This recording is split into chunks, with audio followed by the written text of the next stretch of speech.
Bro, thank you. Thank you, bro. Yo, shout out to Fantastic Hip Hop, man.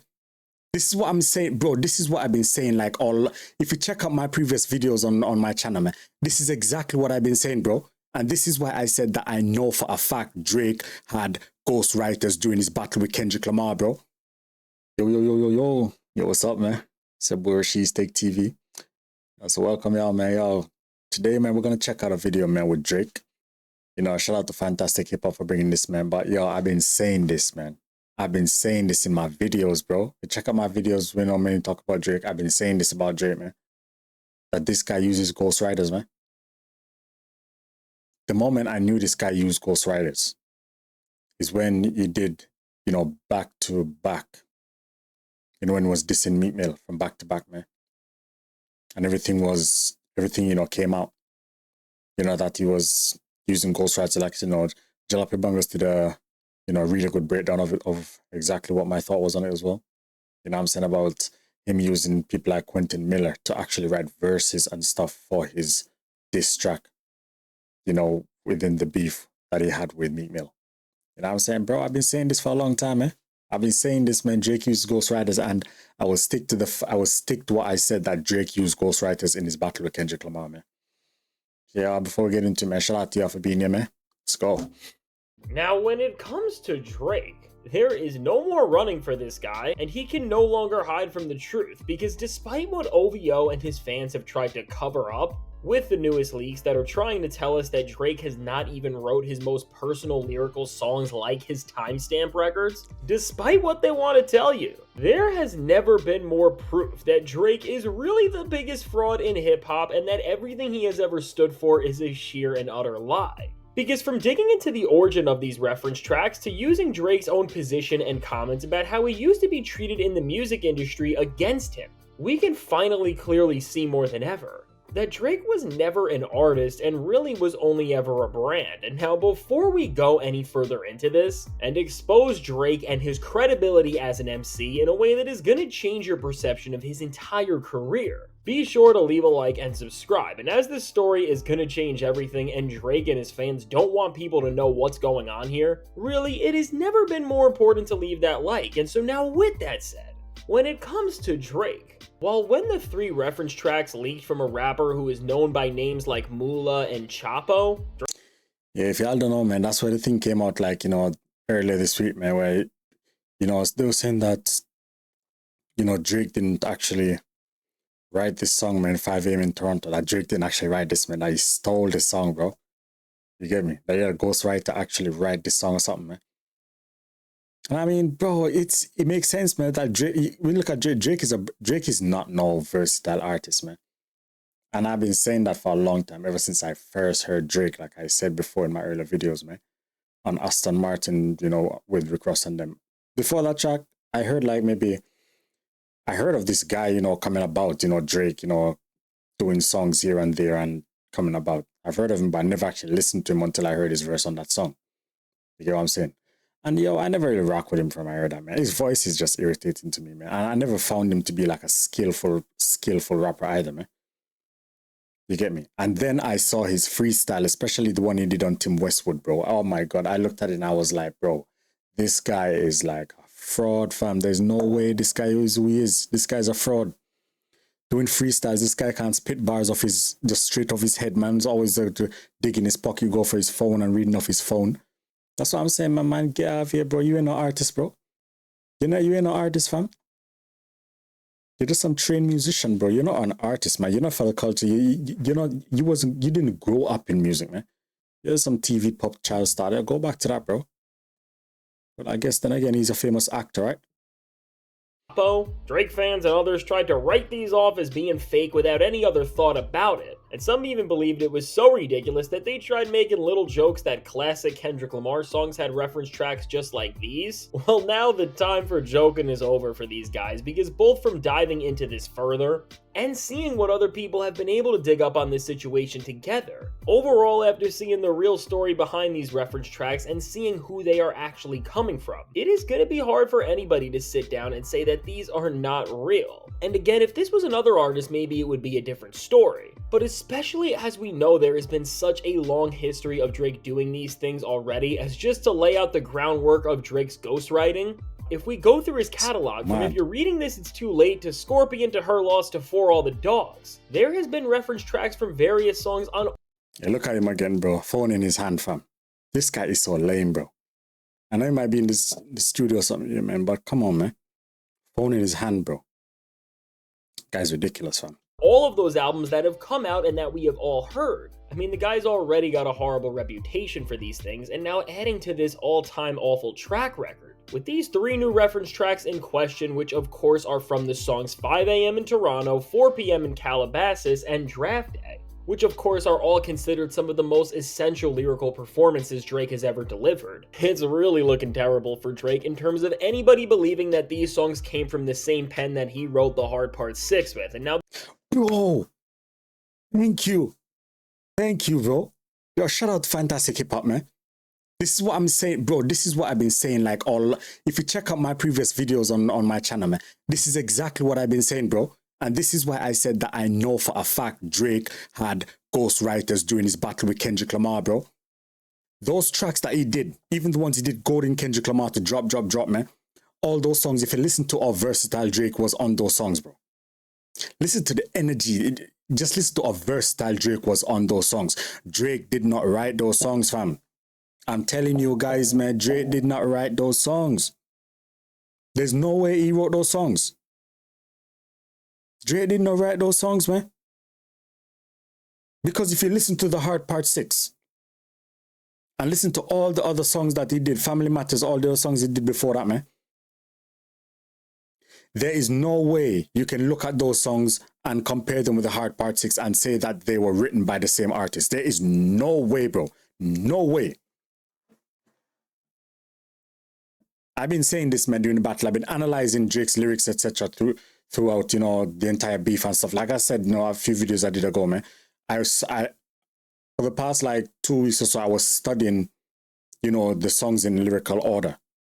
You know, from the start to the finish during the beef, lyrical order. And I'm telling you, man, you see the signs there that this guy did not write the songs that he did during the beef with Kendrick Lamar. Because when you look at all the false, the false narratives and all the inconsistencies, and then you look at the skill that he displayed in the previous songs, even the earlier songs before K-Dot even dropped, man. You know what I'm saying? If you listen to all of those and you can just analyze the songs, analyze the bars and say, you know, these are 2 different artists, man. You can clearly see there's 2 different artists, man. The Hard Part 6 was trash, bro. And I don't care what nobody says. It was trash. Anybody said that this thing was fire, bro, you're delusional, man. The Hard Part 6 was the biggest trash I've heard on this entire beef. Bro, I've been saying it, man. Yo, Drake used Ghostwriters, man. He used Ghostwriters in his beef. And I don't know who K-Dot got in his camp, man, but K-Dot saw everything that was coming, bro. Fact of the matter, man. Family Matters and Mediagram, bro, my man knew exactly what was coming. Someone close to Drake, and I mean someone close, like really, really close to Drake. Spilling information, man, spilling their guts, man. The reason really why a lot of this is because one guy has connected the dots between the faint and mysterious tracks that nobody else knew what to do with, and who I am talking about is a guy who goes by the name of Real J Nolan.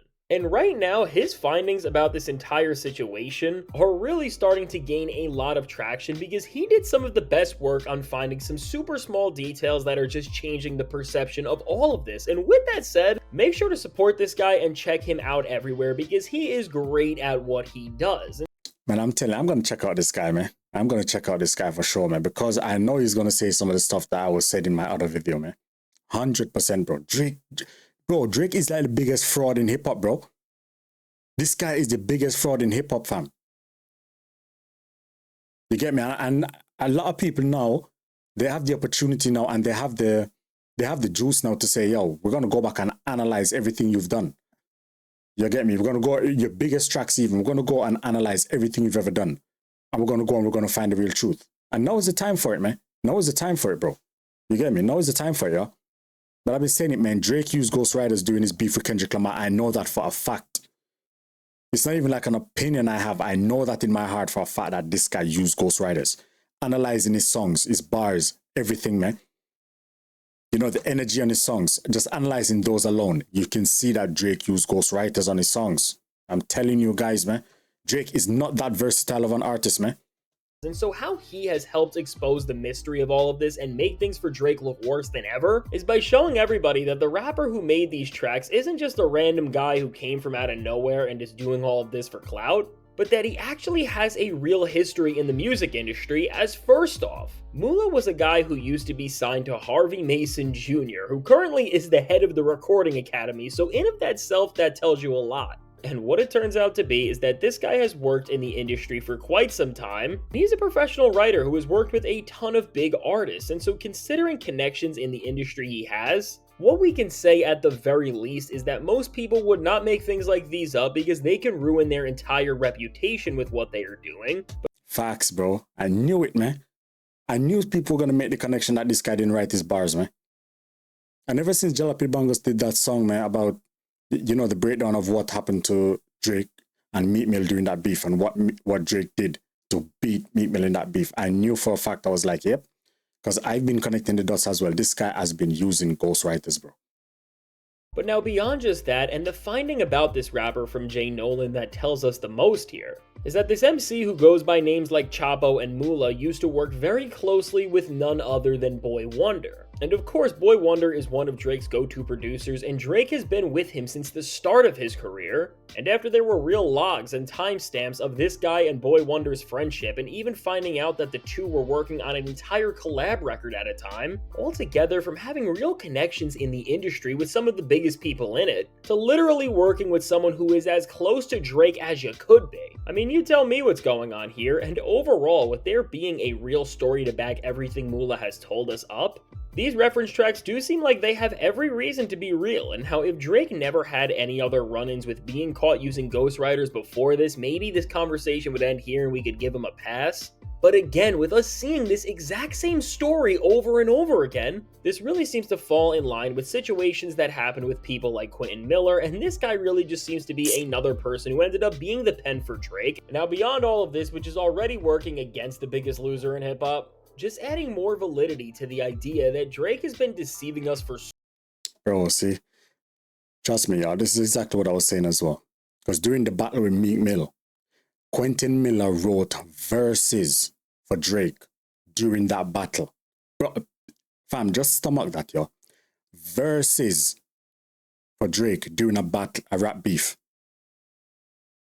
Yo, that's sick there, bro. That's sick, bro. Yo, that is sick, fam. You get me? And because of all the stuff that was going on at that time, people just looked over it. You know, because Meek Mill actually called it out after it happened, man.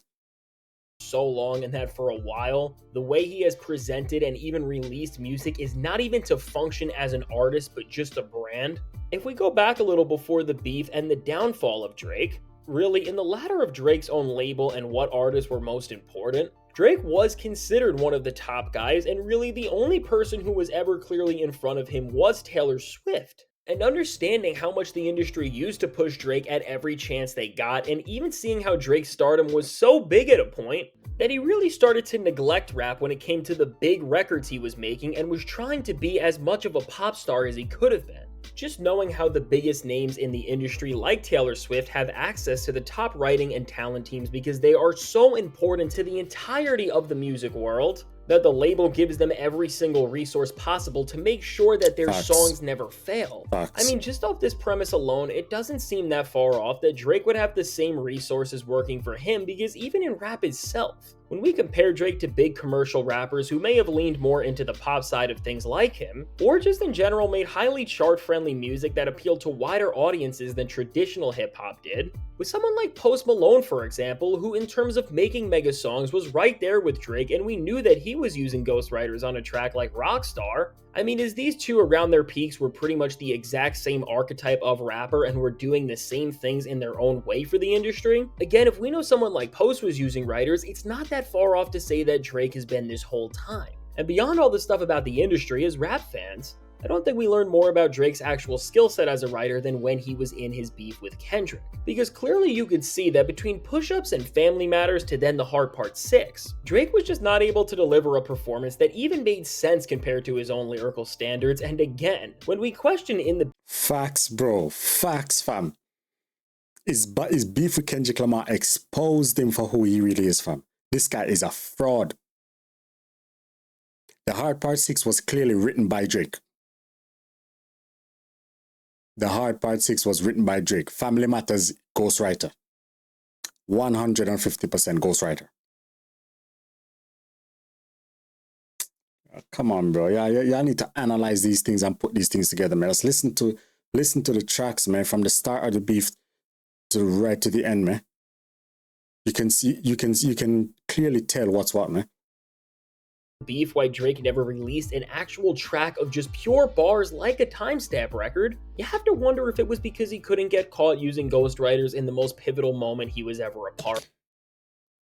Oh my, yo, fantastic hip hop, yo, shout out to you, yo, shout out to y'all, man, yo, y'all are saying exactly what I've been saying, man.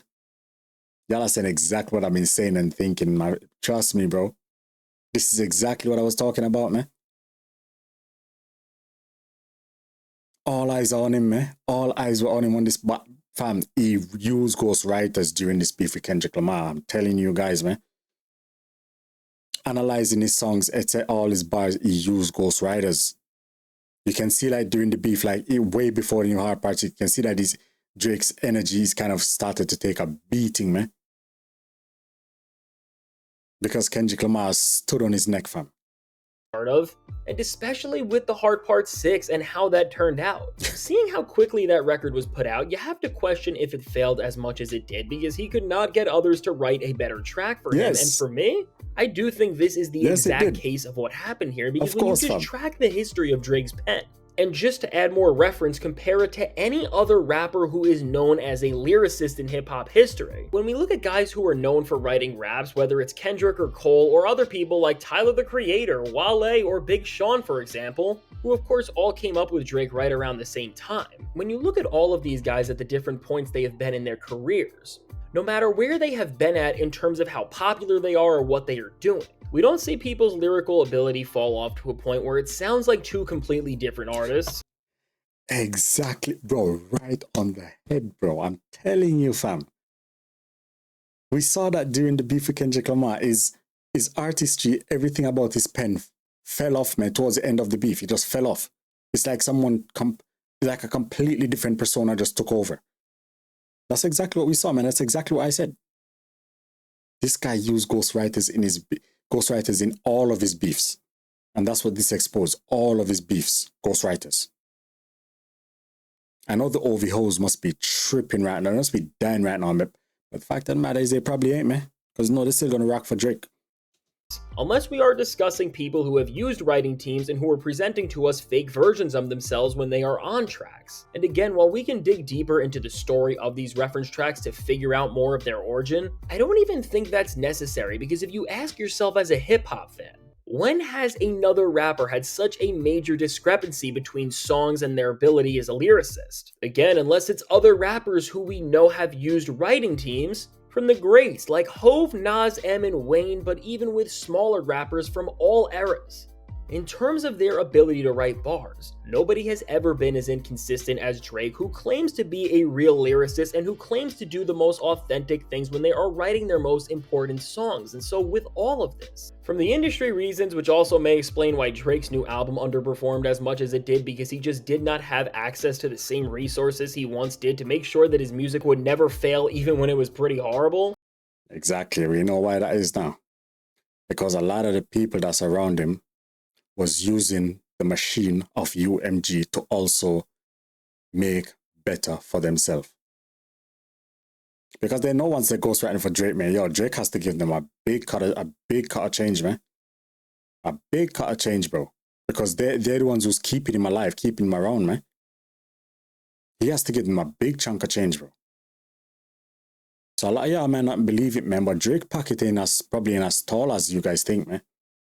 And don't get me wrong, man, Drake ain't broke. Drake is far from broke, bro. But his pocket probably ain't as tall as y'all think it is. Drake has to run money on all those ghostwriters hard, bro, because they're the one who's keeping Drake relevant by the skill and the songs that he makes. I knew this guy was fake. Ever since I saw him on Tim Westwood and from back in the day, you know, when trying to freestyle, phone out, blah, from the phone, pausing, blah, turn around, yeah, run that back, man. He's like, yeah, man, standing for 2 minutes, not even saying nothing. Yeah, run that back, just making bare smile and bare jokes and stuff, bro. Man, this ain't the place for that, man. This is some fire in the booth. This is some lyrical time right now, bro. Get on the track and start spitting bars, man. But this guy is a fake. This guy does not have bars, man. I'm telling you guys, man, this guy probably has to run some serious money on these guys, these ghostwriters, man, because he's in war now with UMG. He does not have access to all of that, man. That's why his album SSS for You is so weak, because all of his resources are cut down dry. To the clear regression we can see in his pen as hip-hop fans to the news story which is showing that the guy who leaked all these reference tracks used to be working as close as you could with Drake's go-to producer. Altogether, no matter what angle you want to look at this from, there has never been more that we can put together that is showing us that Drake doesn't just use ghostwriters for the big pop songs he makes, but also for the most important lyrical tracks as well. And with this, I mean, I'm not surprised because Drake has managed to let us down in every way possible already. But really, if there was any chance that down the line his old music would still be able to stand like it used to and that his legacy would be remembered for the good parts of what he did, I mean, if more stuff can come out to make this a bigger story, that is all gone. Because with Drake now doing everything he has done to go against hip-hop after this beef, and with his entire catalog now starting to seem fake, in terms of that each of his albums and even the ones that have been well liked are now presenting us a version of a guy who just was never real or who was never telling us what was really going on. And to quote Kendrick, a rapper with the ghostwriter, what happened?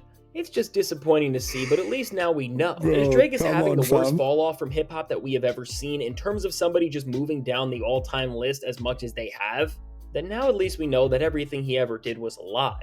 And so now with all that said, let me know. What do you think about how Drake has been caught here? Do you think he really didn't write these songs? And what do you think this says about his career as a whole in the greater sense? Now, I can't wait to hear what you have to say about all of this. And if you made it to this point in the video, yeah, shout out to Fantastic Hip Hop for this video, man. But I've been thinking the exact same thing. I've been saying the exact same thing, man. Drake has been using ghostwriters, bro. Now that UMG is not behind him right now anymore, he doesn't have access to all those guys, man. Because Drake had to run some money on these guys, man. Because you know he doesn't give them credit or anything. You know, he just uses them as if he's the one who's writing those bars.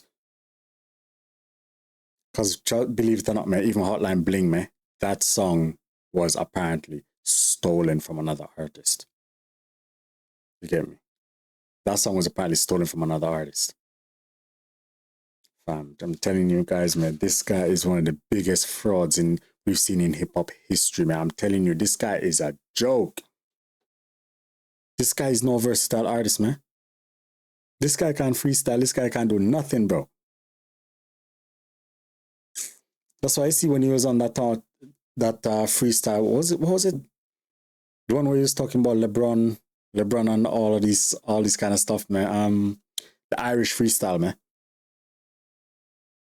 You see the guy sitting there with his phone in his hand, man, reading off his phone, bro. If that thing was so deep and was so meaningful to you, you should be able to spit those bars from your memory, no problem, bro. No problem. Yeah, fam, I'm telling you, fam, that's crazy, man. Yeah, this guy's a fraud, man.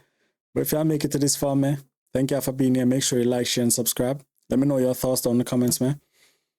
We'll see you next one, all right? Peace.